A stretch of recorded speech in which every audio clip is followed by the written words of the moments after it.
he was so in so many places, and he garnered so much love from so many different parts of the world and parts of the industry and parts of the country that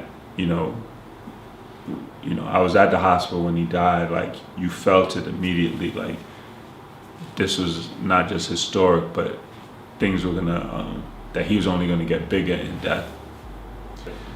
The people that were there basically were like the security from death row, family members, and like press like me. But there was probably like only like 4 or 5 of us from the press.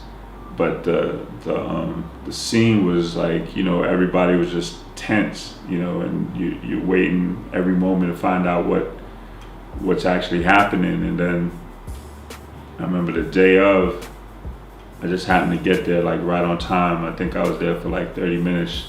Suge came in, he was smoking his cigar as usual.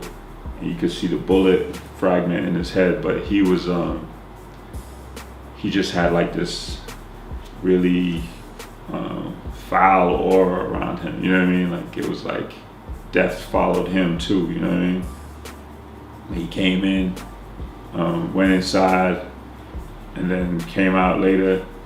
Then, maybe 20, 30 minutes later, the Outlaws came out, and I remember, they were super upset and screaming on the nurses and how could you let him die kind of thing. And then, you saw people coming out crying. And then Afeni came out, She wasn't crying, her face was just like stone. And she walked out. And then, you realize that was it, There was a lot of rumors beforehand, but at that point, everybody understood. The hospital made the announcement, and it was just like, you just felt this like,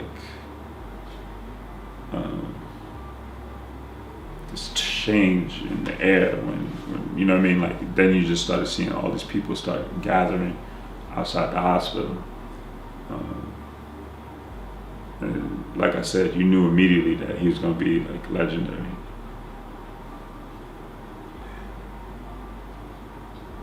I didn't know what to say after that. yeah. Tupac's story, man, the man's life, like, it seems really sad and tragic, because here's this guy that he wanted to change the world, do something for black people, all people from the ghetto, and then now it's over. You can't. Well, if you look at it from like just a materialistic standpoint, it might feel like it's a sad story, but Afeni named him Tupac Shakur, right? Tupac Amaru. Tupac Amaru was a revolutionary from Peru back in the conquistador days. And he stood up for his people and stood up for like the indigenous people, and they killed him publicly. The oppressors of that time. So that's why Feni named him that. So in a lot of ways, he was the resurrection of that spirit. Just in modern times. So in a lot of ways, it kind of shows you that if you are truly committed to freedom of people, you'll live forever. You'll live forever. Even if your body dies. I don't think he never was awake. I don't recall him ever being awake, but I recall him, being aware. He was aware. Okay. He was aware that we were in the room. They kept him sedated. And if he did certain things, they would, put him under a little more. And certain people walked in the room, he shook more. And he would, shake and, I guess, know that we're in the room. They would come in and kind of calm him down a little bit. But he was never woke looking at us. He was on life support, or he was on respirators and things like that. I'm not quite sure it was life support each day. Again, I was young, but I think it was. I think he had tubes. He was hooked up to everything. Just everything was hooked up to him, helping him breathe. He's definitely on the respiratory system, and he never woke up or said anything or nothing like that. And I just remember days of us going there. We were there because there was so many people calling and threatening on the phone. They knew that he was about on the first floor, on the right side of the hospital, and if they were going to come through and they were going to shoot the window up. Really? Until they killed him. And it was my idea to go get a U-Haul truck to park on the side of the hospital window. You know, to just at least park it in front of it, because we couldn't put nothing else in front of this window because Pac couldn't be moved out of this room. And we put that U-Haul truck and we were walking around the hospital, securing the hospital every day and night. Making sure that people come up. And then you had like spies that was, I ain't gonna call them spies, I guess they were journalists that would dress up as old people, saying like they were there for something else, and they'd be over there writing, and we'd catch them writing and recording and stuff, put them out of the hospital. Each day I'd go back in the back and see him. We'd be standing around. His mother stayed there. I don't think there was a time that I don't remember her being in there. Her and her sisters. We would just be praying. She'd be talking to Pac. And my last account with him, the night, I think it was the night before, the day before he passed. It was she and I, and I'm not sure what minister it was, somebody else in the room. But I know Afeni and myself, we were in the room, and she said to me, sing a song. Sing him a song. And I sung The Change Is Gonna Come. I sang A Change Is Gonna Come. Oh, a change gonna come. Oh, yes it will. It's been too hard living. I'm afraid to die.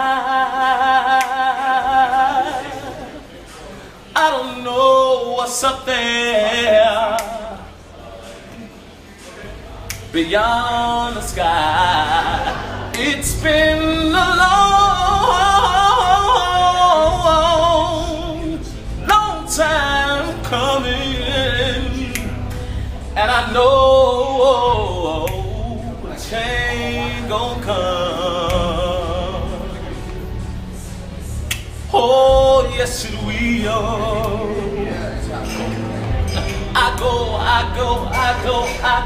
I go to my brother.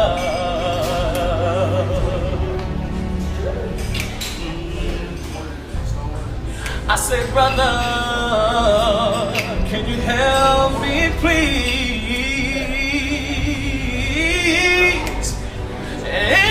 Instead of my brother helping me, he knocked me down on my knees. There was time that I thought I would last too long. I sang A Change Is Gonna Come. It was like tears rolled from his eyes into his ears. And the doctors were saying that he was getting better, you know. Before I left that night, early that morning, I left like 3, 4 something in the morning. And when I woke up, you know, that's when I found out that he passed. And I didn't believe it. I went down to the hospital and I seen all those people outside with shirts, posters, candles, playing his music. I was hearing my voice just from car to car, just playing different songs.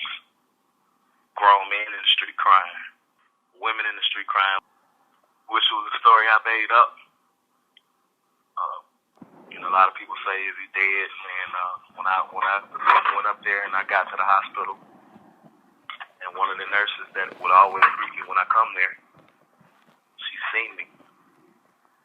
Just ran straight up to me. She just said, I'm so sorry.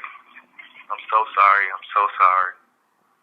And I just fell on my knees, and one of the guys just kind of like snatched me off the floor. snatched me off the ground, like covered me up with this cover and like kind of snatched me and took me out because there was so many, you know, magazines, newspapers and shit like that. So my publicist had them take me out because I was kind of, you know, I was messed up. No, by the time they pulled me out because so many people in the front. And next time I seen Pac, man, he was in a box before you even get an urn. He was in the box. He was in the box that comes straight from the cremation place. That was the next time I seen him. This is Dale Pugh, Marketing and Public Relations Director for University Medical Center. This message is being recorded at approximately 5:15 on Friday, September 13th. Tupac Shakur passed away today at University Medical Center at approximately 4:03 p.m. Physicians have listed the cause of death as respiratory failure and cardiopulmonary arrest. Mr. Shakur's body has been removed from the hospital, and funeral arrangements are pending.